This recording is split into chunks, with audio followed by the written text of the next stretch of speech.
Why would a woman in 1950 put a slice of raw onion against the sole of a child's foot, or wrap a burning forehead in cloth soaked in apple cider vinegar? Today, people run to the doctor for a pill that costs a day's wages, but at 65, I still turn to the grease-stained pages of my mother's notebook. These 8 remedies saved my family when the world went dark, and today they will save you too. I remember that night with a clarity that hurts. I was 11 years old when the south wind came without warning, taking down the power lines of the entire neighborhood in an hour when my younger brother had already been burning with fever for 2 days. My mother stood for a moment in the middle of the dark kitchen, a candle in her hand, and I saw on her face not panic, but a kind of quiet recognition, as if the storm was just the world reminding her of who she truly was. She opened the bottom drawer of the wood stove and pulled out the notebook. It was not a pretty book. It was a school composition book with a hardcover, its wire spiral rusted, the edges of its pages yellowed by time and smoke.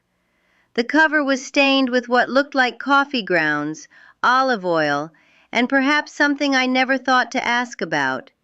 She laid it on the table with a weight that seemed larger than it had any right to be, and began to read in a low voice, her lips moving almost without sound. That night the pharmacy was closed, the road was cut by rain, and the telephone didn't work. There was no app to look things up, no internet, no credit card to solve the problem quickly. There was only that notebook, the wood stove my mother lit with eucalyptus bark, and her hands that knew what to do without having to think. I sat in the corner of the kitchen with my knees pulled to my chest and watched her work as if I were watching something sacred. The smell of crushed garlic in the cold, damp air of the early morning hours, the sound of the wooden mortar grinding cloves and ginger, the steam rising like a white and patient ghost from the pot. All of it entered me that night and has never left. My mother never called what she did alternative medicine. She didn't call it anything. To her, it was simply the normal way of taking care of people. She said the body is not a machine that breaks down and needs a new part. It is a garden that asks for attention, the right temperature, and respect. She despised the brightly colored plastic pills with an almost religious intensity. Her home apothecary, the dark wooden mortar and pestle, the tin cans of dried herbs on their shelves, those were her instruments. She said those pills were like silencing a child who cries without asking why the child is crying. You stop the symptom and you think you've cured the thing, but the crying will come back from somewhere else, deeper, more insistent. Real healing, she said, is a conversation, not forced silence. The first remedy she prepared that night was garlic macerated in honey. She took 4 cloves of garlic, those with the dark purple skin she kept in a braid hung near the window, and peeled them with a small curved knife that had belonged to her grandmother. The skin burst with a small dry pop, and the smell came out immediately and strong, almost aggressive in the cold kitchen air. She did not chop the garlic. She crushed it with the wooden mortar, slowly, in circular motions, as if she were respecting the substance. The garlic came apart into a white and watery paste, releasing a nearly colorless liquid that ran through the grooves of the mortar. Then she put this paste into a glass jar with a cork lid and poured honey over it, dark honey, thick as caramel, and with the smell of wildflowers that I can still bring to mind now if I close my eyes. She stirred everything with a wooden spoon, slowly, and said that honey is not just a sweetener, it is a preservative, a guardian, and that together garlic and honey form an alliance that the body recognizes from a very ancient place. She gave my brother a spoonful of this preparation every 2 hours. Before dawn, the fever had broken. The second thing she did was the vinegar and potato compress. She boiled 2 medium potatoes with their skins on until they were soft but not falling apart. then mashed them roughly with a fork, skin and all, while they were still steaming. She mixed into this a good pour of apple cider vinegar, the kind from the dark bottle kept under the sink, and a handful of fresh mint leaves that she fetched from the pot on the windowsill, first crushing the leaves between her fingers to release their oil, which stayed on her hands like a green and fragrant ink.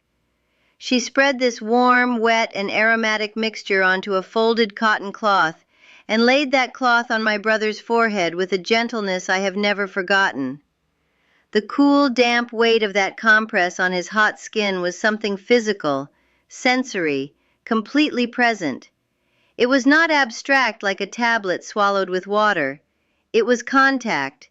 It was care with form and texture. The third thing was the willow bark decoction. My mother had kept dried strips of willow bark in a cloth pouch inside a lidded tin on the highest shelf of the pantry. She took a palmful, the dry and slightly bitter smell of the bark rising like dust, and put them in a small pot with water from the clay filter. She let it simmer over low heat for 20 minutes, time she counted not by the clock, but by the reduction of the liquid and by the color, which darkened from a pale amber to a dense golden brown. The smell that rose from the pot was ancient, earthy, like the smell of a forest after rain mixed with something bitter and warm. She strained it through a fine cloth into a clay bowl, sweetened it with honey, and served it hot to my brother in a white porcelain cup. He made a face at the bitterness but drank. In 20 minutes I watched the suffering drain from his face like water running out. The fourth remedy was the eucalyptus and salt steam.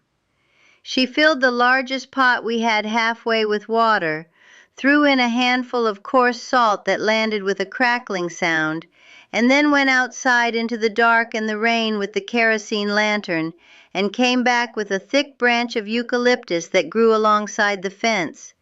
She tore the leaves off with her hands and threw them into the water with the salt, and when that water began to boil, the steam that rose was of a different quality from ordinary steam. It was heavy, damp, and medicinal, with that sharp and menthol smell of eucalyptus that opens the airways from the inside out like a hand pushing a stuck door. She put the pot on the table, had my brother sit in front of it, draped a large towel over his head and the pot like a tent, and told him to breathe deeply and slowly for 10 minutes. From outside the towel I could hear his breathing becoming less ragged, less labored. There are moments when I look at the shelves of a drugstore, those endless rows of colorful little boxes with names no one can pronounce without a medical degree, and I feel a sadness that comes from very far away. I see mothers with infants in their arms, crying in front of empty shelves in times of scarcity, and at the same time I see their backyards full of plants their grandmothers knew by heart. For decades I have carried my mother's notebook with me, and a few years ago I finally turned it into a book that I have placed in the pinned comment of this video. It is not just a recipe book. It is the survival map my family used when modern civilization failed us, and I believe every family should have their own. The fifth remedy is onion syrup, and it is the one people pull the most faces about when I mention it for the first time. Raw onion, they grimace, but I ask them to listen. My mother sliced 3 or 4 medium onions into thick rings, a yellow that grew more intense as she cut, and the sharp smell rose immediately, making me blink even from the other side of the kitchen. She layered these rings inside a large glass jar, alternating with layers of dark, dense raw sugar, and over all of it she poured honey. Lid on the jar, and she let it rest in a cool place for at least 12 hours. What happened in that time was a silent chemical transformation. The onion began to sweat its liquid into the sugar and honey, and when she opened the jar the next day, there was a thick, slightly pinkish syrup with a smell that was simultaneously sweet and pungent, like caramelized onion but with a power underneath. She gave this syrup by the spoonful through the day, and it coated the throat like a carpet, muffling the pain and bringing warmth in a way that no menthol lozenge can imitate. The sixth remedy was clay on an inflammation. My mother kept a block of green clay in a metal tin with a hermetic lid on the last shelf of the pantry. When there was an inflammation, a swollen joint, an insect bite that was reacting, she scraped a portion of clay with a wooden spatula into a glass jar, mixed it with water to a paste as thick as cold butter, and applied it directly to the affected area in a layer close to a centimeter deep. The contact of the cold clay against the hot and inflamed skin was immediate and intense, a sensation of gentle suction, as if the earth were calling the heat back into itself. She covered it with a damp cloth and let it dry for 20 minutes. When she removed it, the clay had lightened and hardened, and the skin beneath was less red, less throbbing. The seventh remedy was garlic-infused olive oil for the ear. When my older sister woke with earache on a cold night in July, my mother warmed 2 spoonfuls of olive oil in a small ladle over the flame of the stove, not boiling, just warm to the touch, and crushed 2 smashed garlic cloves into the warm oil, letting the heat pull the garlic's oil into the olive oil for 5 minutes. Then she strained it through a fine cloth, let it cool to body temperature, and with a glass eyedropper put 3 drops into my sister's ear. She asked her to lie on her side for 10 minutes. In less than half an hour, my sister was asleep without pain. The eighth and last remedy is the ginger, lemon, and turmeric elixir, which my mother called simply liquid gold.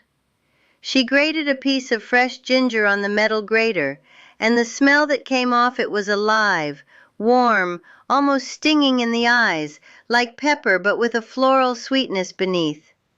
She mixed this grated ginger with the juice of 2 lemons, the thick-skinned, deeply yellow kind from the yard, and a spoonful of turmeric powder, that deep orange that stained everything it touched.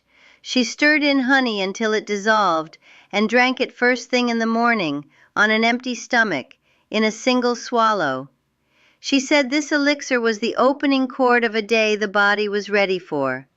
When I see the face of someone who has had a hard night, pale and shut like a stuck door, and then see that same face 2 hours after drinking this elixir, flushed and with clearer eyes, I understand what she meant. What I learned from my mother that night without power, and in all the nights that followed, is that the body is not a chemistry laboratory and does not want to be treated as one.